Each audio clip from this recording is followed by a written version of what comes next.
Dans le monde de l'hypersensibilité, il peut y avoir plusieurs approches. La première approche, c'est l'approche du test. On va tester finalement un certain potentiel. HPE, HPI, on fait un diagnostic et on voit. Une autre approche, c'est celle de la rencontre avec soi-même. D'identifier certaines caractéristiques pour pouvoir appréhender une certaine forme d'hypersensibilité. Pour ma part, je pense que les deux sont complémentaires. Ici, n'étant pas psychologue clinicien, je vais plutôt m'attacher à la rencontre avec soi-même. Parce que ça va être mon métier en tant que coach.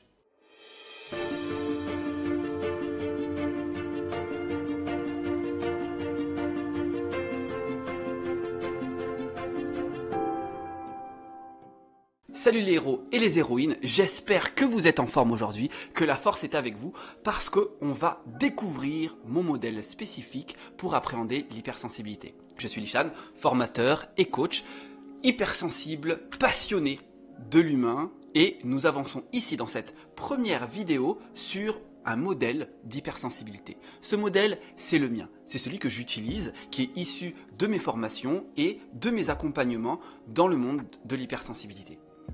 J'appréhende l'hypersensibilité au travers d'un prisme, d'un outil que j'enseigne depuis plus de 10 ans maintenant, qui est la PNL, la programmation neurolinguistique. Je ne vais pas en parler ici parce que ce serait un peu long, mais dans tous les cas, cet outil nous dit que si nous avons un objectif, nous devons être en capacité de pouvoir l'atteindre en se servant de nos ressources, des relations et de ce qui est important pour nous, de ce qui nous anime.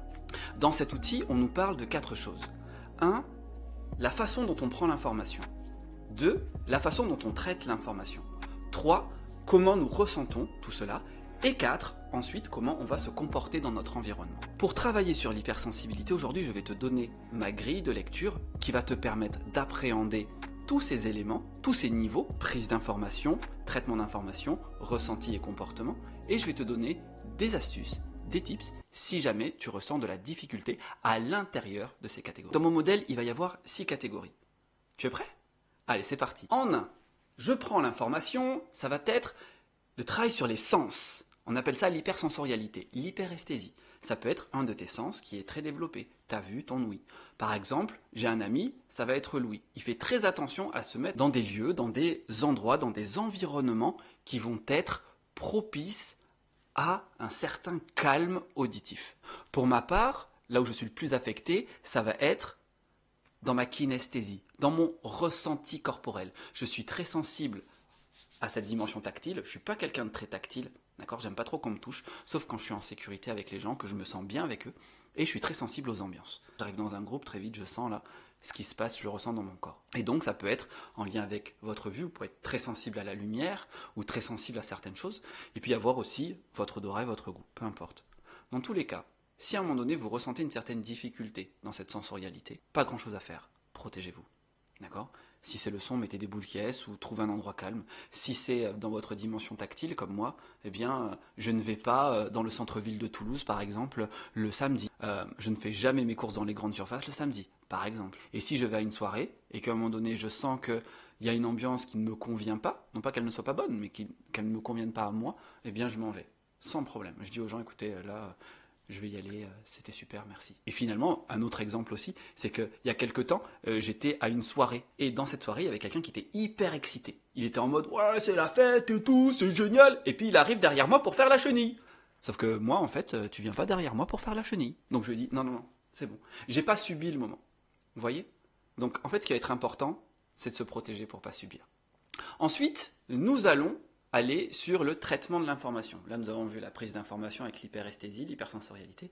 Maintenant, le traitement, on appelle ça la pensée en arborescence. En fait, c'est un mode de fonctionnement. D'accord ? On va dire qu'une personne hypersensible est préférentiellement dans un mode de pensée arborescent.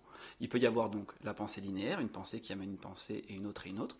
Et la pensée arborescente, c'est une pensée qui en amène plusieurs, celle-ci encore d'autres, et ainsi de suite. En fait, ça va dépendre pour moi des situations. Okay ? Je peux à la fois être dans un mode de pensée linéaire et des fois dans un mode de pensée arborescent. Bien sûr, plus souvent arborescent. Ce qui me semble important, c'est de pouvoir se dire, ok, comment je peux ralentir ma pensée ? D'accord ? Canaliser ma pensée. Et bien ça m'est venu quand j'étais avec un ami. Cet ami pensait très très très fort, plein d'idées, d'accord ? Et à un moment donné, je lui dis, mais là, t'es en quelle vitesse ? Ça m'est venu comme ça. Et puis, il m'a dit en 6e. Je lui ai dit, rétrograde. Et il est passé en 4e. Et là, il m'a dit, ça fait du bien. Et c'est là que, finalement, je m'applique ça aussi à moi-même. Ralentir. C'est-à-dire qu'en fait, on pourrait se dire, oui, ben, ralentir la pensée, c'est compliqué. Ben, en fait, on peut utiliser notre pensée pour ralentir notre pensée. C'est comme si je pensais sur ma pensée. Donc je peux imaginer là qu'il y a une petite boîte de vitesse, et puis hop, je rétrograde. Et cette métaphore peut m'aider à me calmer, d'accord? À réduire le flot, à le canaliser. Testez, voyez, vous me direz en commentaire si ça marche pour vous. Ensuite, maintenant qu'on a vu le traitement d'information, on va voir les ressentis. 3. L'hyper-émotivité. Je peux ressentir mes émotions très très fortes. Peut-être vous aussi en tant qu'hypersensible, ressentir vos émotions très très fortes. Ce qui va être important, que ce soit agréable ou désagréable, mais surtout quand c'est désagréable, ça va être de regarder le besoin qui n'est pas nourri. Imaginons, vous arrivez au travail avec votre sandwich préféré, vous savez, celui peut-être avec des petites boulettes, la petite sauce qui va bien, etc. Super. Vous le mettez au frigo du bureau, génial. Vous allez travailler après une belle journée, vous revenez, vous cherchez votre sandwich. Il est où mon sandwich? Et là, vous pouvez faire tout le tour des services. Qui a pris mon sandwich? Ça se fait pas, c'était les boulettes, machin, etc.